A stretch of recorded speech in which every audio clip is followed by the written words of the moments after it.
Bueno, voy a comenzar a explicar el primer y el segundo punto.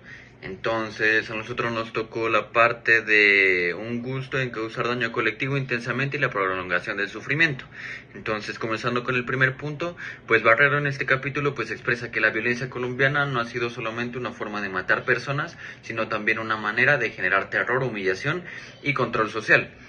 Esto tratándolo a través de su libro, pues La estética de lo atroz. Esto básicamente significa que la violencia ha generado pues crueldad y se ha normalizado históricamente en la sociedad colombiana. Ya no se lo ve como un hecho aislado y algo que pueda pasar en un momento puntual, sino que es algo que puede pasar y es algo más normalizado de una u otra forma.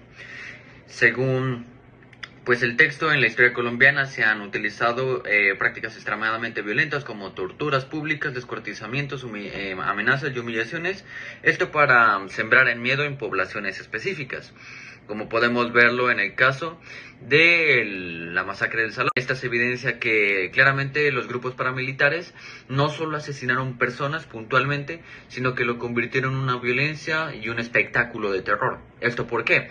Porque durante la masacre hubieron torturas, hubieron violencias, asesinatos frente a toda una comunidad y hasta celebraciones mientras se realizaban estos hechos. ¿Ya? También podemos verlo desde la parte psicológica que puede afectar, es que lo hacían como una celebración, ya que mientras hacían este tipo de crueldades, colocaban música y hacían sonar tambores durante un tiempo y luego volvían a generar los asesinatos y todo este tipo de acontecimientos que son muy desgastantes a nivel comunitario.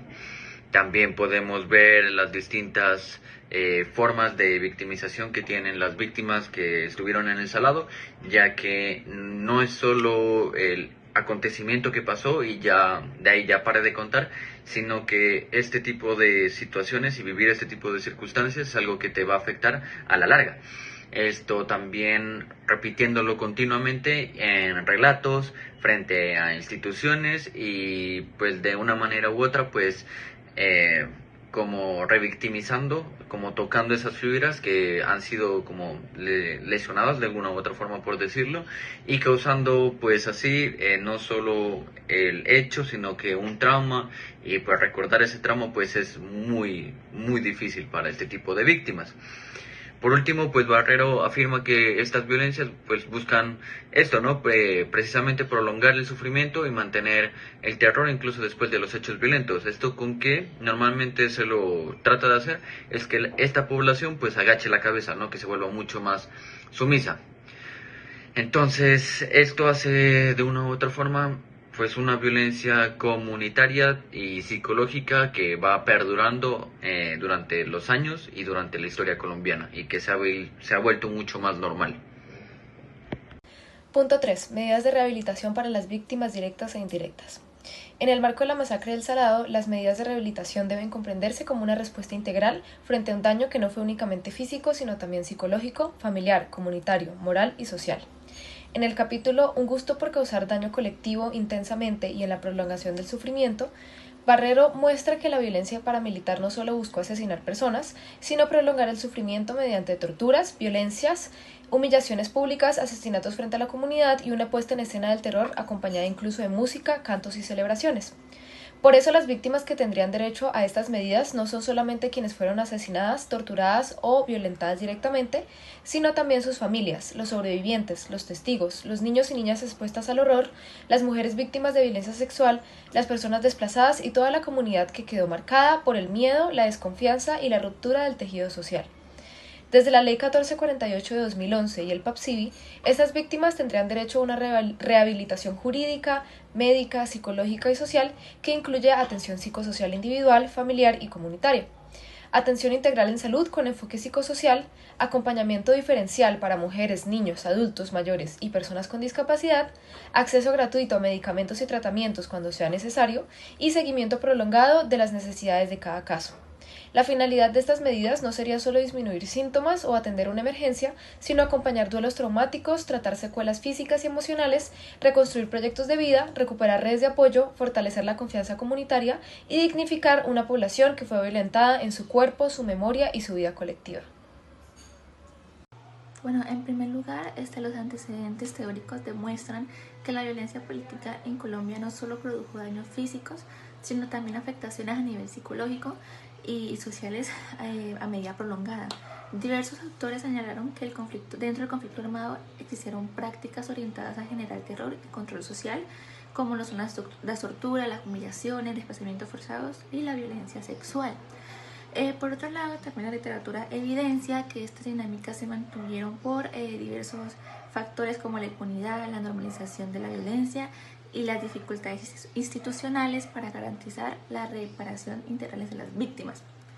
Dentro del paradigma de la atrocidad, diferentes autores como Carr plantean que ciertos actos violentos son atroces cuando son previsibles, evitables y aún así tolerables socialmente o institucionales. En Colombia esto se puede observar en hechos como la masacre, las desapariciones forzadas, la violencia sexual dentro pues, de este conflicto armado. Bueno, esta propuesta también se justifica porque el conflicto armado colombiano ha dejado secuelas psicosociales profundas que afectan tanto la salud mental como las relaciones familiares, comunitarias y las institucionales. Desde el punto de vista de relevancia social, la propuesta lo que busca es fortalecer procesos de dignificación, reparación y reconocimiento de las víctimas, especialmente en poblaciones que son históricamente vulneradas. En cuanto a las implicaciones prácticas, la intervención ofrece estrategias de acompañamiento emocional, fortalecimiento de redes de apoyo y orientación hacia rutas de salud, justicia y reparación integral. Además, desde el punto de vista de la psicología jurídica, esto permite documentar el daño psíquico y disminuir procesos de reactivización institucional. Bueno, ¿y ahora cuáles son nuestros objetivos? Bueno, nuestro objetivo general es diseñar una intervención psicosocial orientada a mitigar las afectaciones psicológicas, familiares y comunitarias generadas por el conflicto armado, favoreciendo la recuperación emocional y el establecimiento de vínculos sociales. Los objetivos específicos que ayudan a este general, por así decirlo, es, en primer lugar, identificar las principales afectaciones psicosociales de las víctimas, analizar sus necesidades de atención, proponer estrategias de intervención individual, familiar y comunitaria, y por último, integrar aportes desde la psicología jurídica para fortalecer procesos de reconocimiento y reparación integral. Ahora, ¿hacia quién va esta intervención? Bueno, está dirigida hacia las víctimas del conflicto armado que hayan vivido hechos victimizantes como el desplazamiento forzado, amenazas, secuestros, desaparición forzada, homicidio de familiares o violencia sexual. También se priorizan poblaciones vulnerables como mujeres, víctimas de violencia sexual, niños, adultos mayores, comunidades étnicas, población rural y personas con discapacidad. Ahora, para entender la metodología, esta se divide en 4 fases. La primera es el acercamiento inicial, donde se establece contacto con las víctimas y se genera ese espacio seguro, evitando procesos de revictimización. La segunda fase corresponde a la valoración psicosocial y jurídica, donde se identifican afectaciones emocionales, sociales y familiares, además del daño psíquico derivado de los hechos de violencia. La tercera fase es la intervención psicosocial mediante sesiones individuales, familiares o grupales orientadas al manejo emocional, fortalecimiento de recursos de afrontamiento y reconstrucción de redes de apoyo. Finalmente, la cuarta fase corresponde al seguimiento y cierre, donde se revisan avances y se articulan rutas institucionales de salud, justicia y reparación. Respecto al alcance, se espera que estas intervenciones contribuyan a la disminución del malestar emocional y al fortalecimiento de capacidades personales, familiares y comunitarias. También busca favorecer la reconstrucción del tejido social, fortalecer la confianza institucional y apoyar procesos de memoria, dignificación y reparación integral. Dentro de la psicología jurídica, la propuesta también permite visibilizar y documentar las afectaciones psicológicas derivadas del conflicto armado. Punto 5. Obligaciones del Estado colombiano frente a las víctimas de la masacre del Salado. Este punto se explicó que el Estado colombiano tiene la obligación de reconocer, atender, proteger y reparar integralmente a las víctimas de la masacre del Salado, entendiendo que no solo fueron afectadas las personas asesinadas o agredidas directamente, sino también sus familiares, sobrevivientes, testigos, mujeres víctimas de violencia sexual, niños, personas desplazadas y toda la comunidad que quedó marcada por el miedo y la ruptura del tejido social. Por eso, el Estado debe garantizar una atención digna, integral, diferencial y sostenida que incluya salud física y mental. acompañamiento psicosocial, orientación jurídica, protección, rehabilitación y apoyo comunitario. Además, en los procedimientos judiciales debe asegurar que las víctimas tengan acceso real a la justicia, reciban información clara, puedan participar sin ser revictimizadas y cuenten con acompañamiento antes, durante y después de las diligencias. También debe garantizar el derecho a la verdad, investigando qué ocurrió, quiénes participaron, quiénes ordenaron, financiaron o omitieron actuar, así como el derecho a la justicia, sancionando a los responsables. Finalmente, se planteó que la reparación debe incluir indemnización, rehabilitación, medidas de satisfacción, memoria histórica y garantías de no repetición, con el fin de dignificar a las víctimas, reconstruir la confianza comunitaria y evitar que hechos semejantes vuelvan a ocurrir. El caso de la masacre de El Salado es el ejemplo perfecto de que los actos violentos en el marco del conflicto armado no solo constituyen un daño inmediato o físico. Según Barrero, este tipo de actos de violencia se utilizan para generar un sometimiento a la población civil, que fue lo que pasó en El Salado. Cuando los paramilitares ingresaron y sometieron a la población, los torturaron, los asesinaron y los desplazaron, fue para crear un miedo, un terror y quitar la resistencia que tenían las comunidades hacia ellos. Es por esto que la justicia restaurativa no busca un daño, no busca un castigo tradicional, sino busca reconocer las voces de las víctimas, permitir espacios para que ellos se expresen, garantizar estas medidas de no repetición y de no revictimización. Ante lo mencionado anteriormente, se hace evidente la necesidad de generar una propuesta de intervención desde la justicia restaurativa que tenga como pilar ese reconocimiento del dolor comunitario que generó esta masacre y que permita generar esos espacios de escucha, de expresión, de reconocimiento del daño, dignificación y a través de procesos de no revictimización y acompañamiento psicosocial adecuado.